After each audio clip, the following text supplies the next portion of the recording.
This conference will now be recorded. Loud enough, right? But we don't need their. Yeah, it doesn't put on the screen anymore. All right, microphone is on, screen is on, webcam is on. You guys can start. Okay. Ready, Carrie?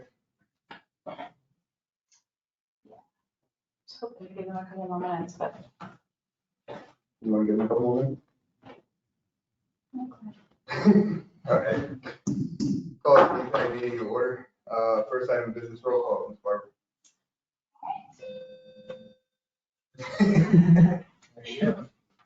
All right, Mr. Craig Pennington, I am here. Mr. Brian Gooch. Here. Mr. Chris Clark. Ms. Jamie Jackson. Mr. Jacob Pasquale. Ms. Linda Lasip. Here. Ms. Joy Himes. Mr. Ben Matters. Ms. Kirsten Hawkins Balding. Ms. Lee Anderson. Here. Mr. Adam Lynch. Here. Ms. Deborah Foltz. Ms. Deborah Lately. Looking online folks. She's not speaking. But she is here online. Mr. Rob Maple. Mr. Jim Lynch. Mr. John Summer. Here. Mr. Stan Huey. Mr. Brantley Tyndall. Ms. Heather LaBelle. Ms. Kristen Harding. Mr. Stephen Littlewood. Here. Ms. Yamina Jordan. Here. Mr. Aaron Frank. Here, and pardon the eruption later, I'll be heading out at 7:15. Sorry, what was that? We'll be heading out at 7:15, pardon the eruption. Mr. John Leisure.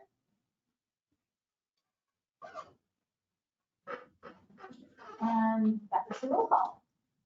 It might be lucky the meeting might be finished with them working. Next item of business is the approval of November 4th BPAC meeting agenda. Are there any additions or deletions from the agenda? If not, I'll take a motion to approve the agenda. Motion to approve. Second. All in favor? Aye. Any opposed? All right, motion passes. Next item of business is the approval of the October 7th, 2021 BPAC meeting minutes.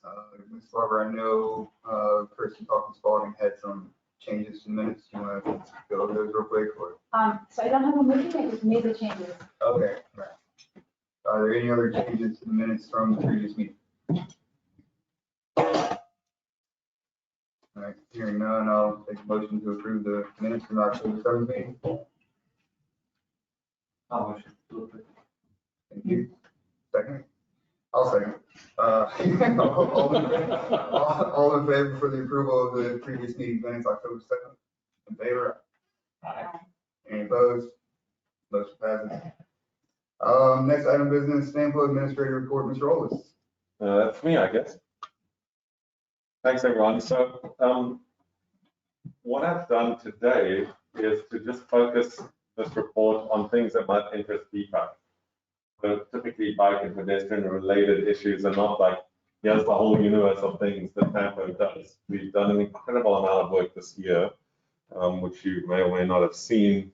And to report on everything that Tampa is doing at every BPAC meeting, you'll be here like all night. So each month, when I report to any one of our committees, I try to just boil down things that I think might be relevant or interesting to that group of people. So that's what I've done again here.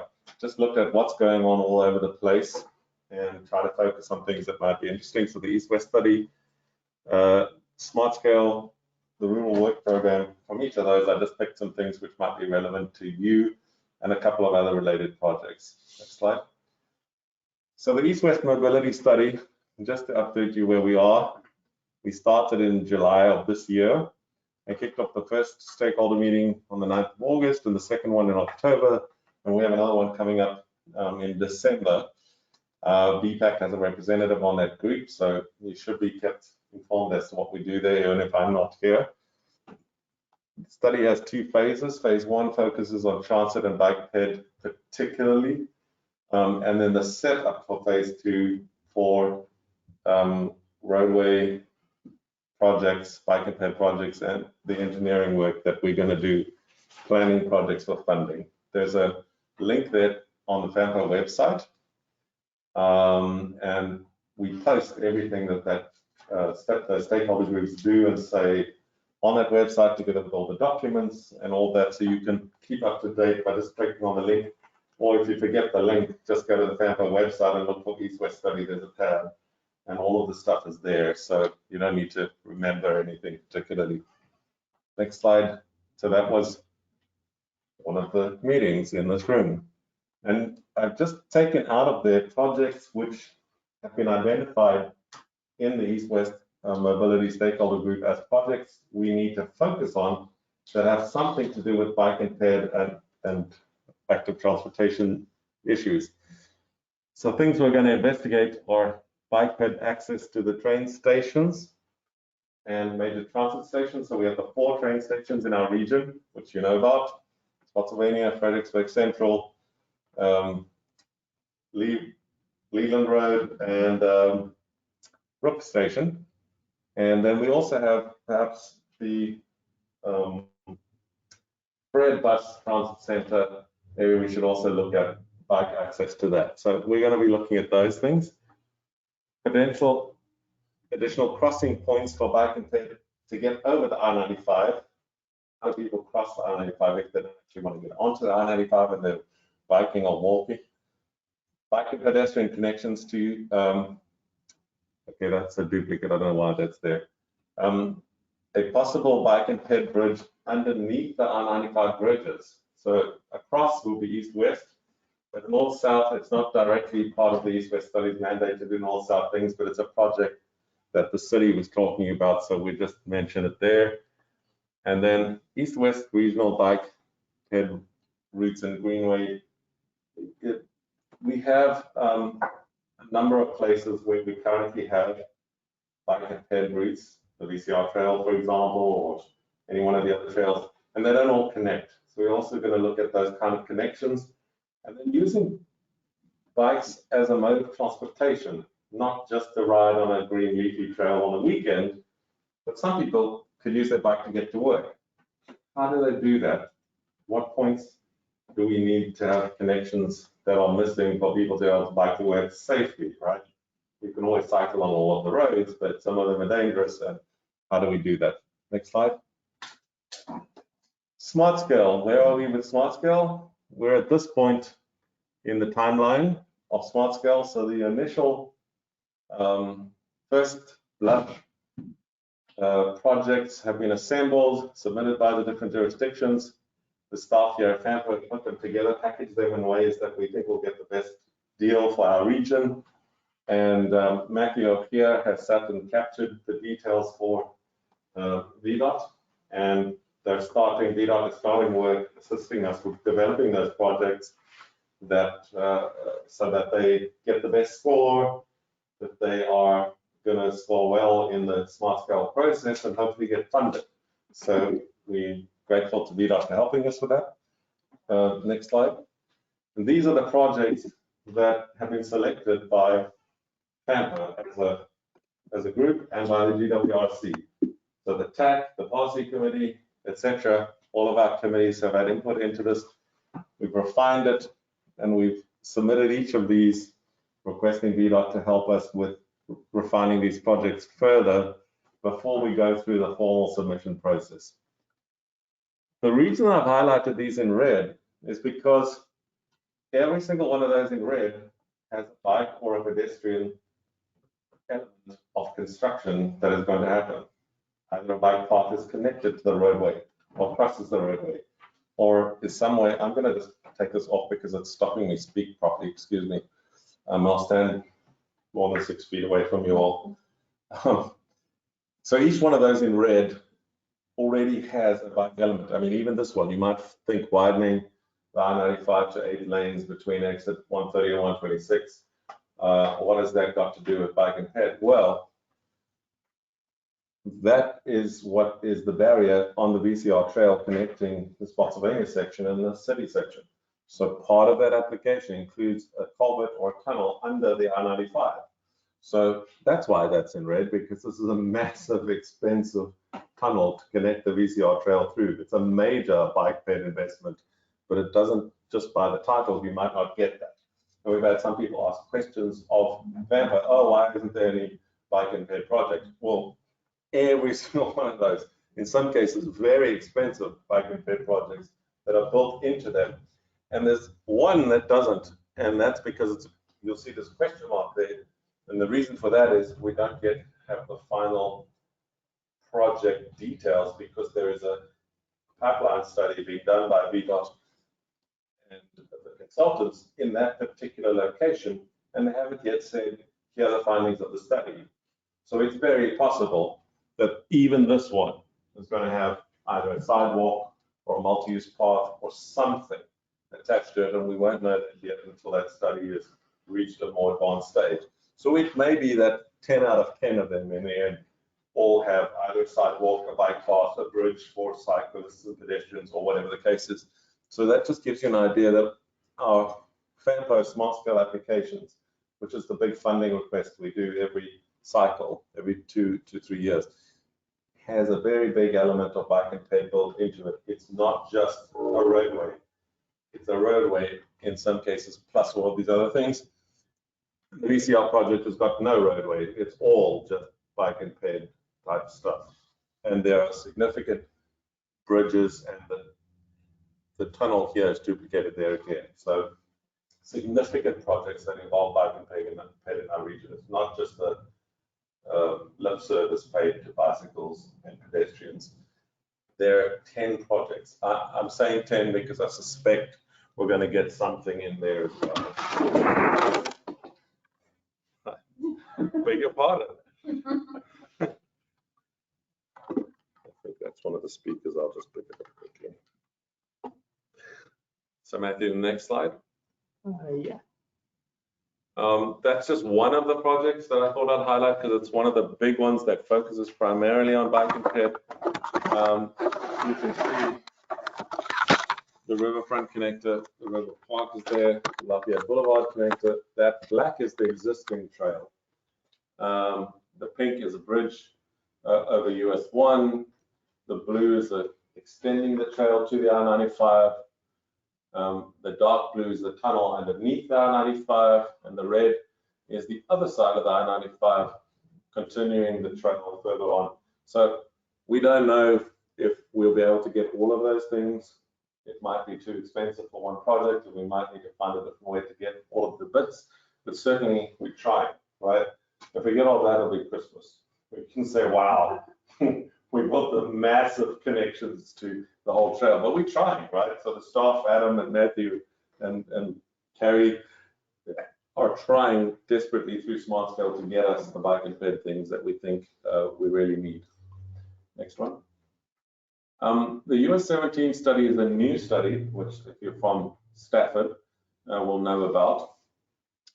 The idea is, if you can see that dotted shape outline on the map, that is the study area. So where I-95 and the US 17 intersects is kind of the center, and then either side of the I-95 down the US 17 corridor, the study is looking at what bike and pedestrian infrastructure exists, where do people want to cycle or walk, and what do we need to do in that area to improve safety and accessibility across that whole region.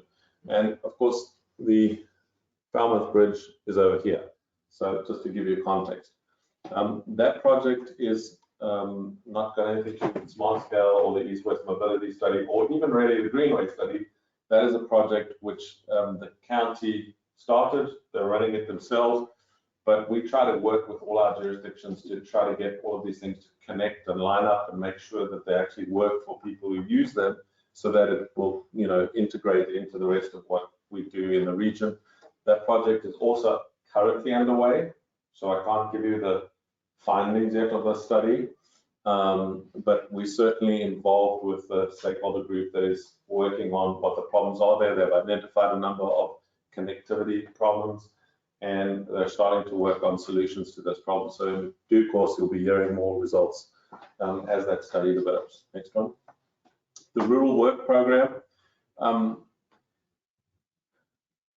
The King George County Freight Transit Feasibility Study is not really about bike or pedestrians. However, I just thought I'd slip this one in as something that might be of interest to you. We've been working on the study for the last, how long?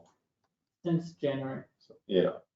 So, and even longer than that actually, but anyway. So the study looks at the possibility of reintroducing a freight transit route from the center of the region, from Fredericksburg out to King George County, and also Dahlgren to the military base.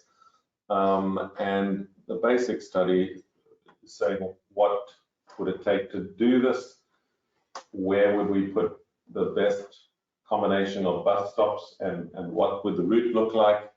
And we've identified a scenario 1 route between Mary Washington Hospital and Dahlgren through the King George County with 17 stops. That is probably the best option if they want to reintroduce that. And we have been in discussions with the county to look at a 1-year pilot program to do that. Next slide. So that's just a picture of where the proposed route would go. If you're interested, as I said, it's not a bike bed project, but it's something that we worked on as a team, which is about to be completed. And it's another one of the projects that we've been working on. Next one. The new bridge. Now, that's all planning and finding money. This is delivery, right? Now, again, it's a VDOT project. We didn't, in my time here, plan this bridge or design it, but the bridge needed to be replaced, and VDOT did it. But what I think FAMPO and the city and maybe some of you were involved with, it was decided before my time, was to say, we don't just want the bridge replaced, we actually want a bike and ped connection across there. So we have the bridge in place. I found this photo, I must admit, is not mine. I found it on the internet on Facebook. So I don't know who took the photograph, but a relative of the gentleman running across the bridge took the photograph. And it's just a very picturesque photograph from our region. Like you always see photos of the highways and the congestion and all that. And that's just a lovely photograph of what can be done with, you know, tasteful use of infrastructure. And I really think it's a great bridge to replace the old one because it's got all of this additional stuff which we didn't have. And now Carrie and I have been talking, we've got to work with the various jurisdictions to now make sure that everything connects, right? So there is a sidewalk on the city side, but not really a bike path. The other side is more problematic, and we're gonna see if we can work with Stafford and VDOT and all the people around there to see what we can do on the other side to just make it connect a little better. But it's a great new piece of infrastructure, and you know, that's what we do at this place. Next one. The park and ride. This is old news to some of you, but I just thought we should mention it because this does have accessible parking spaces. It has motorcycle parking spaces and a bicycle rack planned for this new thing, and it's a really big project. $16.5 million to build this park and ride lot in Spotsylvania. And there's a 10-foot shared use path to be built along Route 1 and the sidewalk. And there's a whole bunch of bike and ped stuff that's connected to this park and ride lot, which I thought you might be interested in if you don't already know. You may already know that. Next one. The census, also just a quick one. You probably know this already, but these growth rates here between 2010 and 2020 censuses show you where the growth is in our region by county and by city, by jurisdiction really. And the one that surprised me as a newbie to the region, I celebrated my 1-year anniversary of working at FAMPO in this office this week. So I've been there a year, Linda. And, as a newbie looking at these numbers, what I didn't expect is to see King George County at 13%. When you look at the cities at 15, Spotsylvania is at 14% growth. King George County is growing 13%. It's a rural county, but the rate of people moving into the area is quite high. So 30% growth. That's interesting to just look at these numbers. And there's the Fampo region and the whole GWRC region. We're a fast-growing region, and that's why we're seeing the need for more transportation infrastructure because of that. Excellent. That's it. That's it. So thank you very much. If you have any quick questions, but I just wanted to give you a quick overview, but particularly focused on bike and ped, not kind of here's everything that Fampo is involved with. Any questions? Is there a more in-depth description of those 10 preferred smart scale applications anywhere that we can review? Yes, we did put in the pack of a number of the meetings more full documentation, so it should be available online if you look. Our CTAC committee page, we did a presentation, I want to say in October, that had smart scale. And there is in here a presentation with descriptions on each of the projects. And there's the maps and the various things. Okay, so in the CTAC agenda. Yeah, from the last October meeting, October 13th. So on the website, we keep putting all these presentations, so feel free to go back there and click on them and you find them. As we get more into them, VDOT also has a smart scale website. You can sort it by district or county. Yeah, so and also we'll do the same. So as more information becomes available, like that Centerport one, it's still a study. So there's not much available on that one right now. You won't find a lot if you start looking for that particular project. It's limited. But as the information becomes available, we'll do additional presentations, and each time we'll put them on our website as VDOT will, and then you can get additional info. There is a statewide pipeline study website that's beginning to be initiated. When we get the link for this area, we'll pass it along and you can Thanks. share it. Yeah. And I'll add a little bit onto that as well. The VDOT website, the smart portal, and their dashboard has data on all the past smart scale projects, rounds 1 through 4, the ones that received funding, the ones that didn't receive funding. So. Good. Well, there you go. Full answer. All right. Any other questions? Are we done? Anything else? To just add to this, these are the regional projects. I just also like to say there are locality-based projects that also include like that element. So there's more even than this Yeah. within the regions. And that list is in staff reports from our technical advisory committee meeting that was just this past Wednesday. So all the local projects are in there as well. Yesterday. Yesterday, yeah, it's just a list though, no description for the project. So Spotsylvania County Board of Supervisors, I think they have a presentation of their specifics of their projects. Okay. Thanks, Mr. Chair. Over to you. Joel. All right, next item is public comment. Carrie, do we have any public comment? So I believe we have somebody online who would like to make a public comment. Anybody from the public would like to comment? Now would be the time. Hello, everyone. Carrie, Mr. Chair, members of the committee. Is my audio working okay? Yes. Yes, you're good. Excellent. I understand, Carrie, that you have a press release to share with committee members. That is correct. Awesome, awesome. And Mr. Chair, am I to acknowledge myself as a member of the public exclusively? Not on the committee, correct? No, that's correct. Yes, he would just be a member of the public. Excellent. And in that case, I just wanted to share with members of the committee a press release that I shared with FAMPO today. It's taking into consideration daylight savings time and how it gets more dangerous for bicyclists and pedestrians. This press release comes from the Metropolitan Council of Governments. It's the regional organization for planning, but also plays a role in its collaboration with the National Capital Region Transportation Planning Board that has a program called Street Smart. So that's ultimately what I like to share is the Street Smart program, which is a public campaign, particularly focused on the impact that bicycle and pedestrian incidents have throughout the region, and bring awareness to the severity of the context. I'd hope that members of the committee would receive copies of this publication. It speaks to a variety of the issues that you all as members are concerned about, and offers some tips for drivers, walkers, and also cyclists for the season. And at the end, you'll find the bstreetsmart.net website, where there's a lot of free information that could be very helpful in your local circles, but also at a regional scale, and is accessible to you all within your network. So thank you for the opportunity to speak. You're welcome, and thank you for the information. Anyone else from the public, virtual or in person, that would like to make a comment?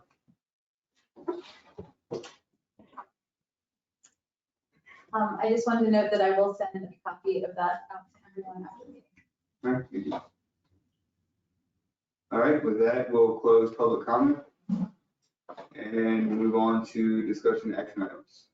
First item under action items would be old business, approving chapters 1 and 2 of the FAMPO 2050 active transportation plan. Ms. Barber, you want to give us a rundown?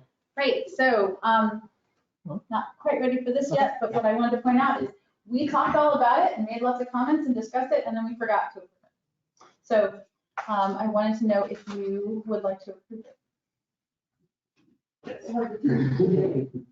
Have the changes been made that we discussed yet, or? Have we changed the what that we discussed yet? The changes that we discussed? Yes. last time, I did make all of the changes, so Is that reflected on the link online? it should be, let me think about that. The link that is in the packet reflects the changes, yes.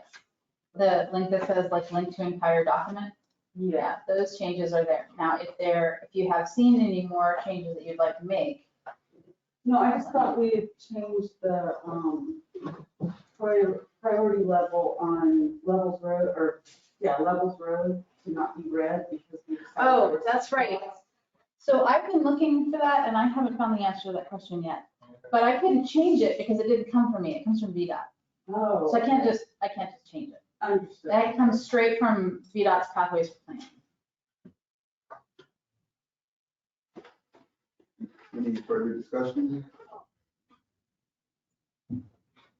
Anyone want to make a motion? I believe we approve. Second. All right, all in favor? Aye. All opposed? Motion passes. Item B, approving chapters 3 and 4 of the FAMPO 2050 active transportation plan. Ms. Barber. All right. So I did send out the full document, which would have the chapters 3, 4, and 5. You didn't get a whole lot of time to look at it. So I will be continuing to take comments on that. But for right now, we'll just take a look at these slides that sort of summarize it. So chapter 3 is basically the who, what, when, where, and why we plan for active transportation. Targeting diverse users, what kinds of facility types we use in what locations. When do we allow micromobility? You know, scooters are on the rise and they're going to be coming here, and what do we do with them? Where is our demand and level of stress analysis that Matthew and I did? And why is the economic and health benefits? That's going to be a kind of a hefty section, and I haven't written it yet. I'll be writing that in the next week and a half or so, and I'll be sending it out to you by email. Next slide. So you may or may not be familiar with this. This is the 4 types of cyclists. 7% is the fellows that you see, the fellows and the ladies that you see out on Route 1 with the traffic. Number 5, 5% of the folks are enthused and competent. You know, they're very capable, but they're not going to be on the most dangerous roads. This, however, is most people, the group that we plan for. This is me. Children, you know, folks who want the shared use path, folks who don't want to cycle in traffic, folks who like to cycle but are fearful. This is where we want to do most of our planning. We want to make it safe for most everybody. These are the people that we can't necessarily worry about because for whatever reason, they're not going to get on a bike no matter what you do. And I think in the past, they did a lot more planning for maybe these folks where you get the bike lanes that are this wide, you know, like maybe like On Beacon Road, you guys have a pretty narrow bike lane. Like, I don't know that I would use that bike lane. Including the gutter. What's that? Including the gutter. Including the gutter, right, exactly. So some of our past bike infrastructure was for those folks over there. So now we're trying to do a lot more for that 51%. Next slide. So that's our question. Do we allow micromobility? Now, the last 5 years I have worked here, I keep, saying, oh, scooters are coming, and they're still coming. They're not here yet, but they're like Roanoke, down at Radford, Harrisonburg, like all these places are starting to have policies, starting to have these companies coming in and dropping all these scooters, and they are coming. So it would be better, I think, if we have a regional policy in place and start thinking about what we want before they come. So I did write a little section sidebar on that to get us all to start thinking together, all the localities together from what they want. Some places are having scooters capped at 10 miles per hour, so they can allow them on sidewalks, for example. Some places are not allowing them on sidewalks. So it's just things we have to think about. Next slide. So this is the demand and level of stress analysis map that Matthew and I made. This is basically tells you where the greatest demand is and how stressful the roads are. So level 4 it's just not even recommended. Level 3, high stress. Level 2, moderate. Level 1 is you would pretty much feel comfortable on that road. That's also, even if the road is not very safe, if there is a shared use path alongside the road, it's still going to get green. You can use that. There's a more detailed description of this in the document itself. But that's basically going to tell us where we need to put our infrastructure, where the demand is, where we need to put it. Next slide. Chapter 4, based on all of that stuff before that, chapter 4 is our recommendations. And that is basically for each locality, Fredericksburg, Stafford, and Spotsylvania. And this is, you guys already know, well, the locality planners already know what's in this chapter because they wrote it for me. They gave me what all their needs were. And all I need you guys to do is review that and make sure it's correct for your locality. Next slide. Chapter 5, implementation. This just basically is consisting of the constrained long-range plan, strategies and funding, pretty short chapter. Next slide. So the next steps, once you have reviewed this, brought back comments to me, the next section, like I said, will be sent out to you in the next week or so. The entire draft document with final maps and photos will be sent out by November 19th. Then I'll incorporate your comments and the revised document will be finalized in December. Then our next meeting is January 6th, and you will have the complete and final document for approval January 6th. So that's how we're going to wrap it. And that's it. So we're not actually voting on approval tonight. Well, it depends on how well you try to look at it. Do you feel like you can approve a draft tonight, pending that you'll get another draft of it to finally approve in January? If we're waiting for comments and we have to formally approve it in January, I don't see the point in it. Yeah, I don't kind of really see the point either. Good point. But I think if I can just comment on that, Mr. Chair, if you do have comments to make on this and inputs and suggested changes, this is the ideal time to do that because we still have the time to make those changes. It's in January, there's a formal public consultation process, but it's harder to make changes at the last minute. If somebody sees something now, or they've seen it when they flip through it, if they want to make that point now, that would be a good time because Kerry can then build that into the document so that it makes January a lot easier. Yeah, I was going to open it up for discussion. I just wanted to make sure that we weren't, I wanted to be sure as to what point we were trying to get to that. Right. And so, Well, I'd like to get it as good as I can, as he said, now, because that document on January 6th is a done document, because it's going out to TAC like the next week. So, have you folks had a chance to review what I sent you? Thank you for your honesty, Mr. Cruz. And I'm not going to go through it in detail, but I was going to ask, ideally, when would you like responses back? How about in a week? So the 11th is the next Thursday, is it 12th, 11th? That's a holiday. It's a holiday, might we make it Friday? Okay. Like, wow, it's a holiday? Yeah, 2 holidays, my birthday and Yes. Wait, say that a little louder, please. the 10th is the Marine Corps birthday, and then Veterans Day. I don't think we get the Marine Corps birthday. In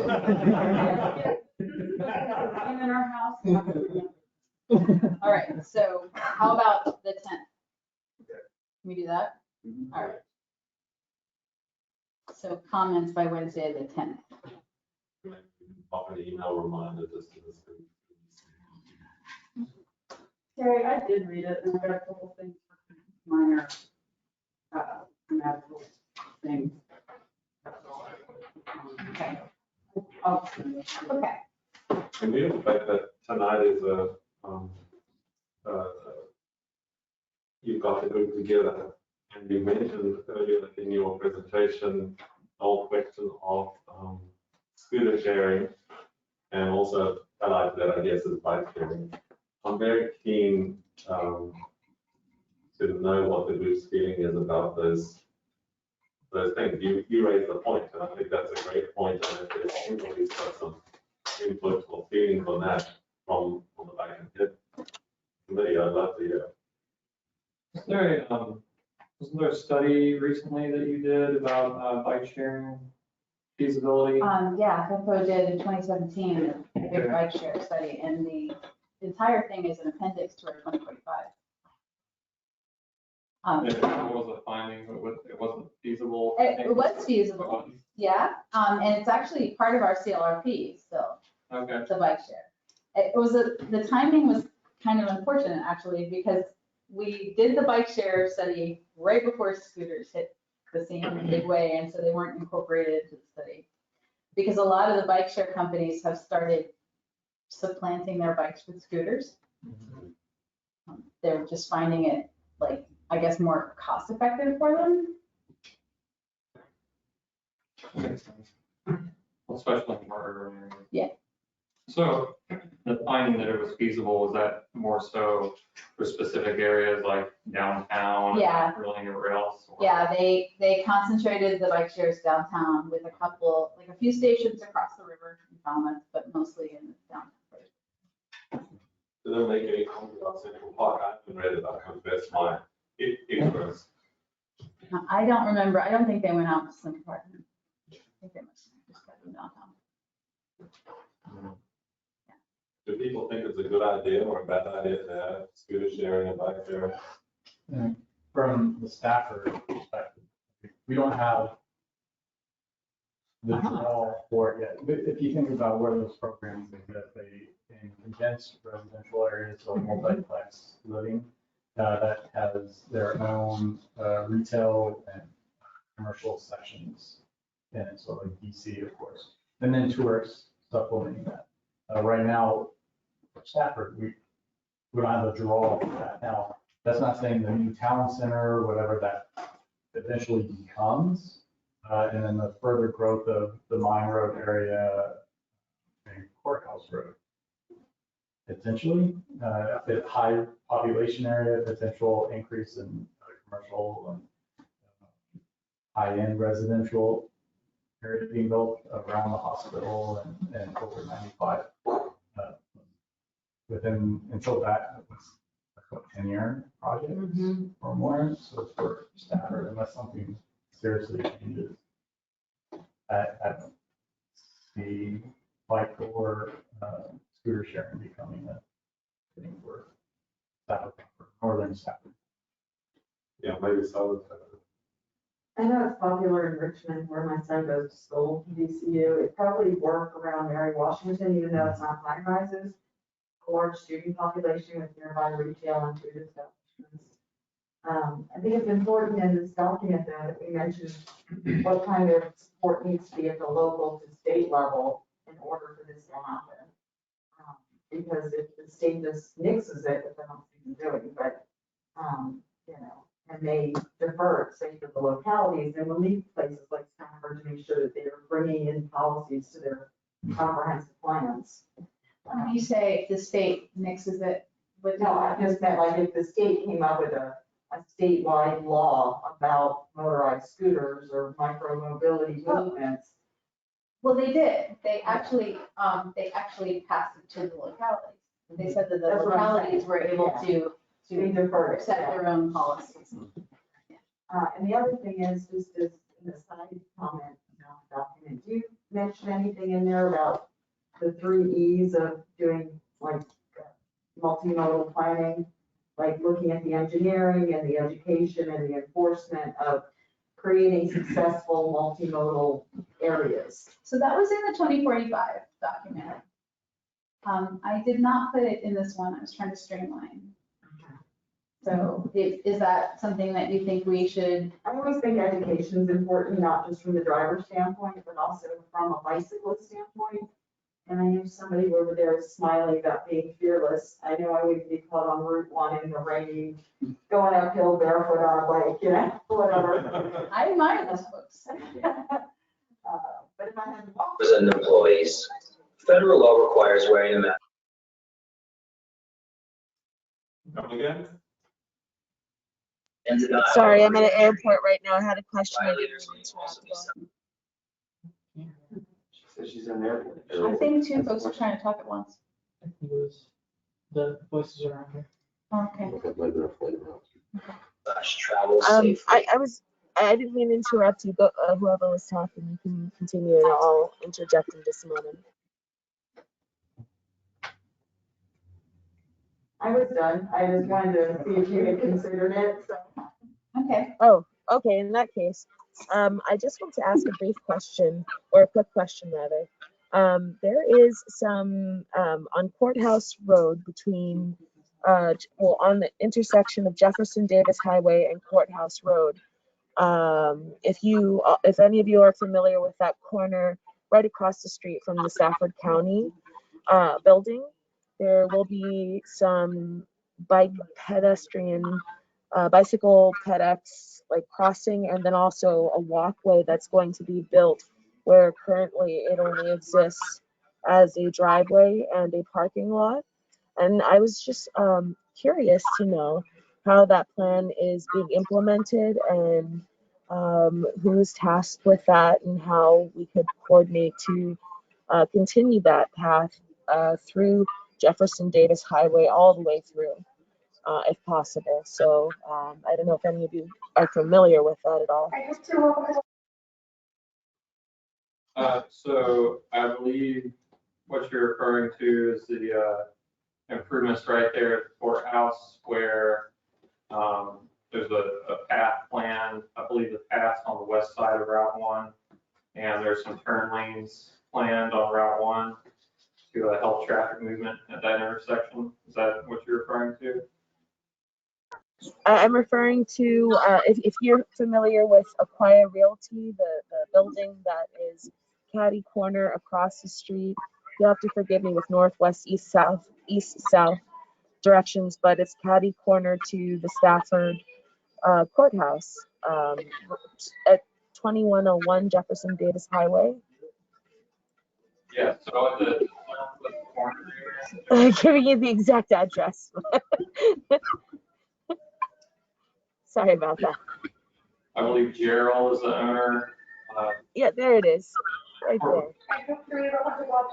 So there's going to be, right on Route 1, there's going to be, where you see that large parking lot in front of Coley's Quick Shop and Acquire Realty, there's going to be an entire bike path, to my understanding, that will be built out and developed that will continue down Route 1.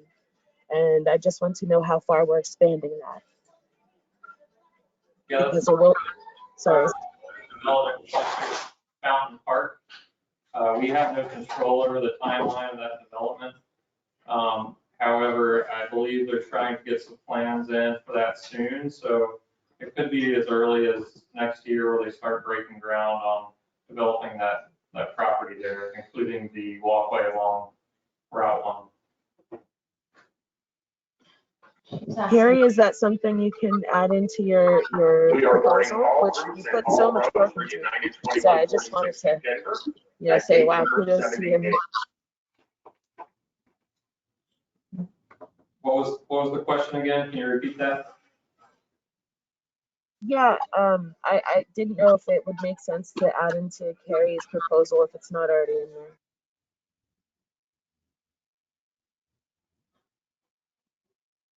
So Yamina, are you talking about the Greenway plan?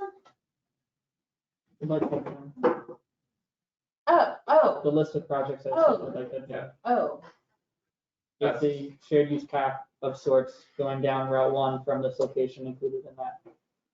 And if it is, how far does it go? okay, do you know how far it That's goes? part of our 2019 bike ped plan, so it should have been incorporated. Okay. So in our 2019 plan, we call for shared use path essentially along the entire stretch of Route 1. Not necessarily meaning it's gonna all align with Route 1, but somewhere in that vicinity.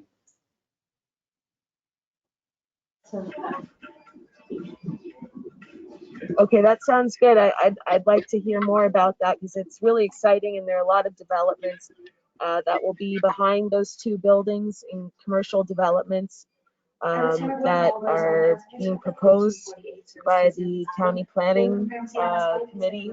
So, I'm really, really excited about all of this, but at the same time, we have to make room for the bicyclers and the micromobility riders and the walkers, because I ride my bike to work every day. And I would love to have a bike path that would enable people to just cruise down Route 1 without a problem, because that's the most direct pathway to a lot of places, and it's an easy bike ride to Garrisonville and Aquia Harbor and what have you, and the courthouse. So, anyway, but making room for everything is really important. So I don't mean to interject, but I find that to be an important topic. So thanks for letting me bring that up. I appreciate it. Any other comments, discussions on chapter 3 and 4 of the activity? Carrie, I'll get my comments separate. I did have some of those same grammatical type of things and one of the tables and all that. There were a couple of organizational things I had some questions about. One thing I will bring up, or two things I will bring up actually, is I am interested in, well, first of all, there seems to be like a layout wise in chapter 3, there seems to be kind of a breakdown of bicycle facilities that are oriented towards bicycles. And then there's a separate section for like pedestrian facilities, but there's definitely some crossover there. Like the tunnels are under pedestrians, but that tunnel for the VCR trail is definitely also a bicycle facility. So right. I don't know how you address that. I don't know if it's necessary to do that. There was another question that I kind of had here too, was regarding some of these facilities like a bike lane, bike boulevard, advisory bike lane, things of that nature. Under what instance, I guess, because it ultimately, when the rubber hits the road, it's what's acceptable when we get to engineering and VDOT standards for these road improvement projects. And I don't know if there's a way to lend a little bit of insight on under what circumstances within VDOT road condition that those would even be acceptable. I know there's been talk in the past with the VCR trail and Salem Church Road area, and ultimately we settled on the existing signalized intersection.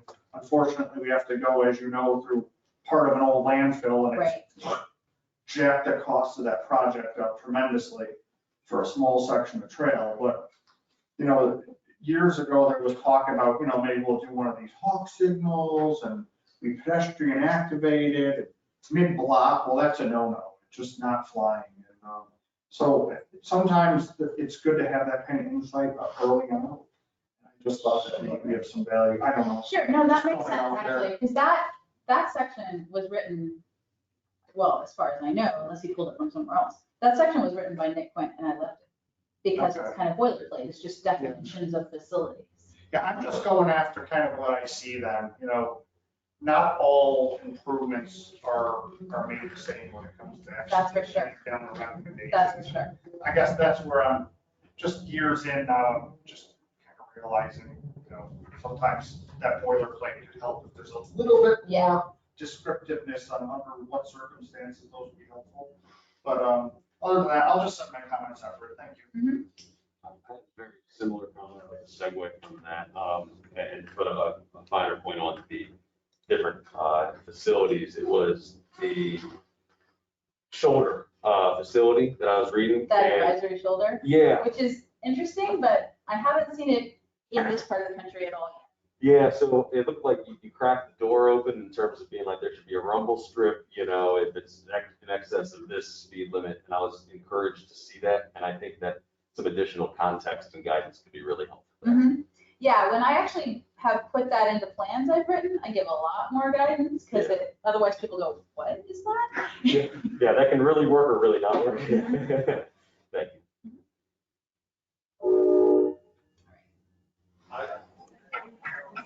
May I ask a quick question? How are we doing on electric bicycles? I'm just flying in from California where I've lived for a very long time, and there's a lot of trends happening that have happened throughout the past 20 years with respect to bicycling, micromobility. Sorry for the background noise. Oh, can you hear me? Can you hear me? 783 service, Hello? $10. We hear you, but I'm not sure what your question is. You're saying, how are we doing with electric bicycles?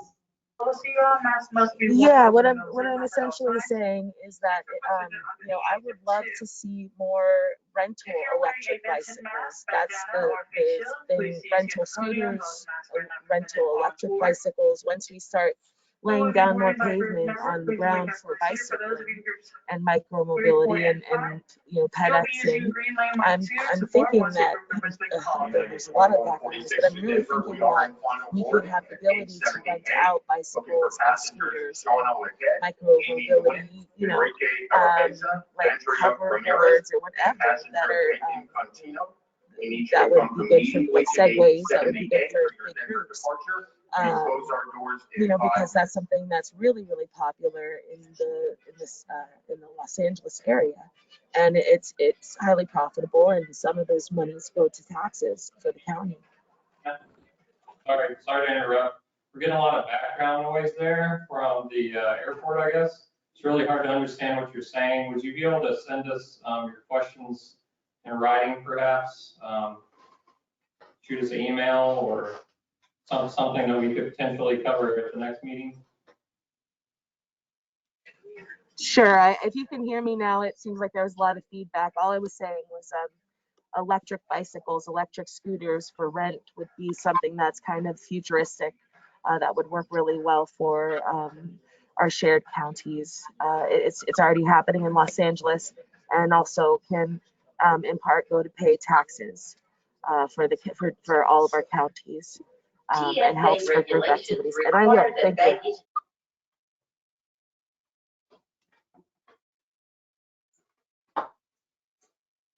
Thank you. It sounds like she's touching a little bit on the same conversation we just had. Yeah. Scooters, I think you could love scooters and e-bikes together and answer with that part. So, are we in favor of those or not? Yamina, bike share is in our long range plan. The money is not there for it yet.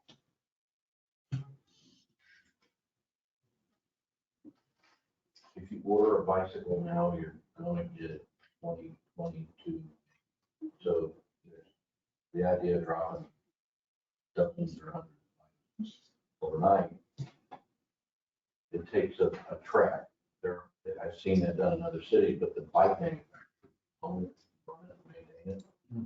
And it sounds like it serves a small part of the overall region.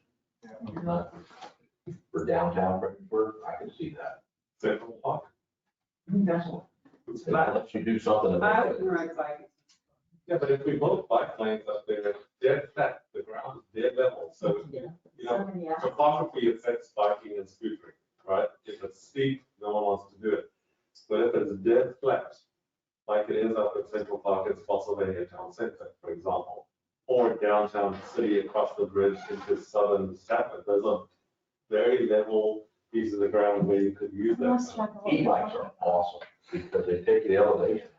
The elevation has nothing to do with it. But the question would be, Central Park is heavy commercially focused, so what would they be riding those bikes there for? They're not gonna go shop at Lowe's, you know, or. Well, probably apartments that are there, there's silver developments and all like that. If you want to go to a restaurant in Central Park, you can go on your scooter.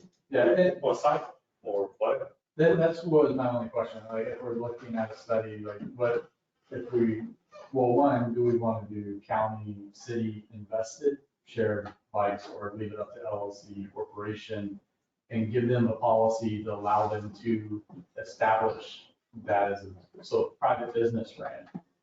But after that is when we're looking at where to establish those sites, the use for them. So like, if you're gonna want the most possible traffic using them, especially at the county or the city's funding it. So at Central Park, I mean, right now we're getting some new apartment complexes, well, hotels. The good thing is the baseball. But is there gonna be enough further development in that area to invest in that bike or scooters over there? Because currently, right now, it's predominantly commercial purchasing that is the main draw over there, with some restaurants scattered in, which draws more to motorized transportation and use than does bicycle. We ride regionally. I think we're up to Mondays and Wednesdays this time of year from Wegmans, starting at 6 at night. And we see other riders out there, but none of them are doing what we're doing. Crossing over the hill and trying to get to the trail, wind up in Old Town for a minute, and then come back. They within the community, we got some pretty cool apartment and new homes over there by the stadium and Wegmans and back and behind that. They all stay off of Central Park. That's a good way to get it. To me, But there's a desire to go to Central Park all the way out Route 1. Back around whatever that is, or I'm sorry, Route 3. And then back the other way towards the hospital and Route 1 would be a safer bet. That to me, I agree. I'm sorry. Let's see. I agree about Central Park because if you're going to put them in Central Park, then you need to put them next to a Fred bus stop because people have to get there to be able to use them. And so that's the only logical place. If you're worried about the people from the neighborhood getting up, they're not going to, you're going to need the ports or where the bikes are kept or the scooters are kept at the neighborhoods. And then they might not be going to Central Park where you want them. They might be going, the opposite way, away from Central Park, where is the next bike charging station that they're going to drop it off at. That's always the problem, is redistribution. Yeah, Central Park is just, it's tough because you have to get there to need to use the e-bike. And if you're coming from the neighborhood, other than, picking up one thing from the store or eating at a restaurant, you can't carry something from Lowe's home. If you're doing actual grocery shopping, you can't carry that home. It really is a commercial area. And so I think downtown Fredericksburg makes sense because you have residents that can walk from different places in the county to the bike stations to then go where they need to. But in Central Park, unless you're gonna put them in every neighborhood or every apartment complex around them, and they're not gonna be a use. So just to direct your attention, this is the bike share study that was done. We pulled it up with the propensity map for where it would most likely be used. So, as you might have guessed, most of it's downtown and at the university.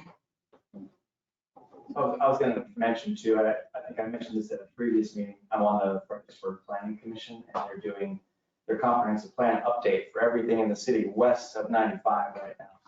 And it goes to public hearing on Wednesday of next week. And one of the things they're putting out there in that plan is that they want to do something better with all that asphalt. There are 6-lane roads with really big right-of-ways. And they're trying to figure out, can we do this better than just making them into single occupancy car sewers? And one of the things they brought up is bike paths, multi-use paths along that area. And also dedicated bus lanes, which is pretty cool as well. You need to go to that meeting. Mr. Hollis? He showed up. I actually was at the meeting that started that whole process, and I made exactly that point. And the chief town planner said, yeah, this is something I haven't heard for a very long time. We have too many parking spaces. By all means, come and open a new store or a new restaurant or a new business, but don't build any more parking. And we'd like to take an entire row of parkings all the way through Central Park and turn it into a bike park or a bus lane. So there's a will from the city to develop the kind of facilities that would help, right? Whether you just ride a regular bike or whatever. So, I mean, I think that in the future, there could be facilities that could help promote bike use and scooter use and that. Yeah, they want it to look like that right there, which is the kind of place. And the orange and the oranges. Those are, right now, those are the roads that sort of parallel the Lowe's and the PetSmart and all those kinds of places. And they want to use those as part of a basically city block grid in the future and build out around those areas because they lay out in the grid. How far, I don't know if it's been approved yet. How far is that abandoned golf course that they're talking about turning into a park? That's on the other side of the river. Yeah. So this image here, I'm not sure if you can see my cursor, it's right up here at the top. Yep. That thing is on the south side because they're talking about. Just go back to that picture. Yeah. With the orange. Yeah, that dotted orange line, I think there's an intention there to build a bike and bus bridge across the I-95 into where the Gateway Boulevard was meant to be. So that's going to be excluding vehicles, private vehicles. It will be for buses and bicycles and scooters. So- That's a proposal. I read that as, that's the parkway, right? The squiggly line through the middle. Yeah, that's not. Areas around. When you talk about biking, squiggly part in the middle, it's just, it's got nowhere to go, and it's pretty narrow. But if I now hear you say going around Central Park, then that opens up the two avenues we just discussed a minute ago, and then I can get over to Wayman's area and off into the route. Where I can circle back around and find my way over to the road. Parts of Route 3. And close to bridge in the same. The proposal is to put an additional bridge across the I-95 that is exclusively for bikes and for buses. And I see pedestrians, but not private cars. Just a kind of a casual question for the city though here with this. Is this enabled underneath the current plan as it's zoned now? Or I guess were those parking fields a result of the zoning in the first place? Or were they developed over parked by the developer? How did we get there? How did we get here? So they're really limited at this point by the zoning that's there now. It doesn't allow any more residential capacity whatsoever. So in order to develop anything like that, it would need to be all commercial. And that's the reason that they're trying to do a future land use plan that tries to lay out some mixed use there. Supports, it would raise the density of residential in that special use permit. I raised that point of how on earth can we build an entire zone without any residential? And the chief planner said, actually, I agree with you.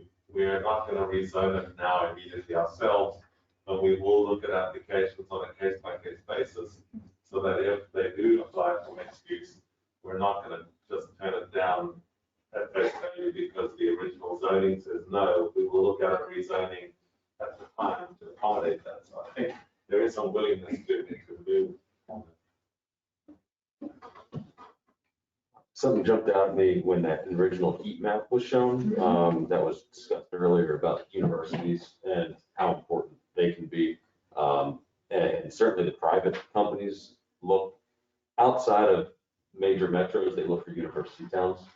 And I just want to stress the importance of having a partner in whoever it might be, whether it's the university or whether there's a Central Park bid or some other type of organization, if it's a private endeavor instead of a public one, because it's tough to draw them otherwise. Right. Yeah. Yeah, the study mostly talked about the idea that having a company come in and kind of take the risk upon itself, Yeah. rather than having the city or the localities pay for it. So that is there online if you guys want. All right. All right, so if everybody can get their comments back to Carrie by the 10th of November, That would be so that we excellent. can move forward on this on our January meeting. And then in the January meeting, you're moving forward with the whole. Yeah, at the January meeting, what you'll have is the final document, because the next week it will be going for final approval to happen. Has the calendar of meetings for next year been announced? I didn't see it online, so. Is it? It's document 21, so maybe it's a separate document, I didn't see. We'll get it up on the website. Okay. Federal Highway was asking about the coordination of the meetings and deadlines for materials. Okay. I think it is available. We'll just check that it's on the website. Thank you. It might be linked under a meeting packet somewhere. Yeah, we'll make sure. I'll send you the link. Make sure that you can find it. All right, then in that case, if we're not going to take action on this now, we're done with that. All right, moving forward, ongoing bike and pet needs and concerns. All right, does anybody have anything they would like to talk about? We have an update that's not for you. Oh, really? I will note, we have added our list of CLRP projects, our constrained long range plan list of projects to this map here. So that is all the red lines on the map. The purple lines and the orange dots are what you all have added so far, I believe. Awesome. Would it be possible to get our local plans overlaid on this too? Do you have shape files for us? I do. I think that's something. All right. Back in center.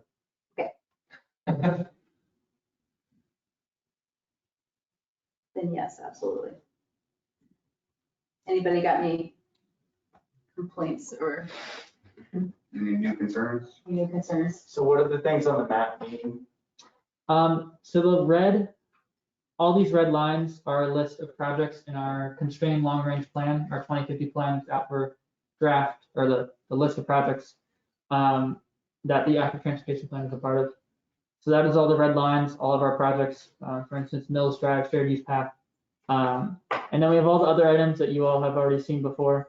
So your list of kind of type of improvements, so the purple and orange lines that you all have added, such as this one on, well, it's not in there, but the shared use path need on Legals Road, the, whatever this road is called, the intersection at Fall Hill for the roundabout where people come flying around and they're blocked from partial view, things like that. Has the city, is that by the city? It was added by me. Okay, I need to get on the city. That was something that I think was mentioned at a BPAC meeting a very long Quite time a ago. while ago. And Like, Carrie mentioned it to me, so I added it. yeah, we talked about this with Eric. Yeah, this is a very long time ago that it was mentioned. So all they have to do is just click and drop pins. Yep. Yep. All I have to do is click this and then I would click and drop the pin.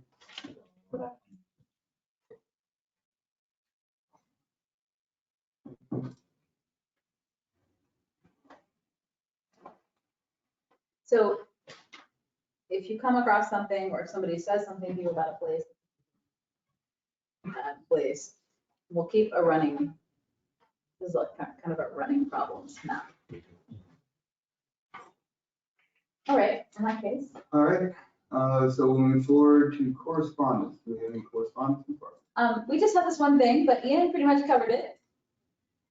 I just wanted to put up something to celebrate our awesome bridge. Yeah. After nearly 16 months of construction, the refurbished Chatham Bridge was unveiled. Has everybody been to it yet? Mhm. You should go to it. Just go check it out. It's awesome. I'll drop it in that. As you saw in Ian's picture, it has some pretty nice lights on the side. You can walk through it. This is my first time first since last meeting, so I'll check it out. Just go check it out. It's really cool. So yeah, hooray, bridge. That's pretty much the correspondence. All right, staff reports. Staff reports. Next time, it will be time to elect a new vice chair. Well, no, because next time it will be time for you to step down, for Brian to step up, and then we'll need to elect a new vice chair. And unfortunately, we need a new Spotsy citizen rep. Kristen Harding is having a bit of a rough health time lately, and she needs to step down. So keep your eyes open, Spotsylvania, Mr. Costwick, you know anybody? Other than that, do you have any staff reports? Thing going on around here? There's a lot of stuff going on, but Oh, yeah, wait, there's really big news. what? We have, University has a new executive director. We have a new executive director. Mr. Chip Boyle's joined us. So he will be around here sometimes, friends. Maybe I should ask him to come to a BPAC meeting. Anyway, hopefully you'll all get a chance to meet him. Also, I'm not sure if you mentioned it previously, but we did hire a new intern. Oh, yes, I did mention that last time, or not last time. Wait, yeah, I did mention it last time. She's already been here a month. Yes, that was the first week. Yeah. So 2 new faces. And that's it for staff. All right. Any member reports? Go ahead, I know you want to. Just a quick one, I will reiterate it because I did it last time as well. The Spotsylvania Conference plan was tabled at the public hearing last time that we were there. Oh, right. And so the vote has not come up yet. It's still up in the future here December 14th. So. Just before Stafford's comp plan update was tabled as well. That'll be going, yeah. November 16th. When you said table, is that the US? Yeah, that's the US table. It's not a good table. It's a bad table, yes. I wouldn't say table, just the. Yeah. Well, to him, table means like it's good, it's done. Was your public hearing closed? I believe. Yeah, ours was closed. So we're waiting on, Oh, finished. yeah, no more public hearing, it's just waiting for a vote. So the Cannon Ridge Golf Course was mentioned earlier. They took that off the table as far as the land use plan. So initially, they were proposing to change the land use plan to where that wouldn't be designated for residential anymore. It'd be designated for park use. Yeah. Of course, the developer / owner, the silver companies, but they came in and spoke. Obviously had concerns, so that was actually pulled off of the comp plan update. So it's remaining as residential designation, assuming they approve it that way ultimately. But I believe it was also incorporated, there's a bike ped connection now shown down Celebrate Virginia Parkway that would ultimately connect to the envisioned route along the river. So that's a nice add. Did they pass a resolution about whether or not to add to study new bridges over the river as well? Was that part of that? A resolution for it? No, not that I'm aware of. There was one kind of concept proposed where there would have been another north-south connection around Celebrate Virginia, but that was taken off as well. It was removed, but yes. So, okay, never mind. For us, I'd like to thank Ms. Barber for coming out and giving the presentation. Historic Planning Commission for the Lake Smith Flex Ped Plan. Planning to go to the board here in December, and we're waiting for our comp plan update till spring. So hopefully we get that into the comp plan in the transportation section beginning of next year. When is that Fredericksburg meeting, the public hearing? You said It's on Wednesday. Is it just bike ped and multimodal, or is it? No, it's that whole side of the city west of 95. It's a comprehensive plan update. They call it small area plan. Oh, okay. I'll look for it. The city rotates its comprehensive plan update by sort of district in the city. There's 10 of them, so it's constantly doing a new update of a certain geography. It's fun. I think that's pretty cool. Yeah. Like, I love it. like that. That's pretty neat. Most folks know that VDOT's busy with working with consultants to do the pipeline design studies. There are 5 of them in the area. Like you mentioned earlier, in all of them, but Centerport right now does include a bike component. Oh, there you go. It's possible, you know, everything is possible in terms of, but we're asking the consultant to package the alternatives as something that a locality, an NPO, a GWRC could submit as smart scale. Comes in underneath, you know, the threshold of projects that normally get funded. You know, in Spotsylvania, not have it down to all there, it hasn't been spent time here knowing what it needs to include in order to get it looked at. Yeah. And other than that, transportation planner, that's not the title, but if you go into the state, you know, website, projects for district, some pretty decent salary, so I'm saying, you know, people, please let them know that closes Wednesday. Do you know what's happening with the Leland plan, the path on Leland Road? I don't, you know, that's been, in our office has been mostly involved with that. I heard they were kind of rethinking it based on the pushback. I'm not sure what the latest was. All right, any other member reports? Take my last one here.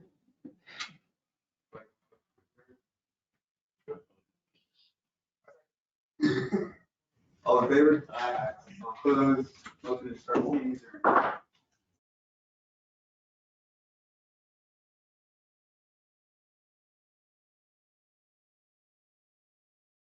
Right, logging off, everybody.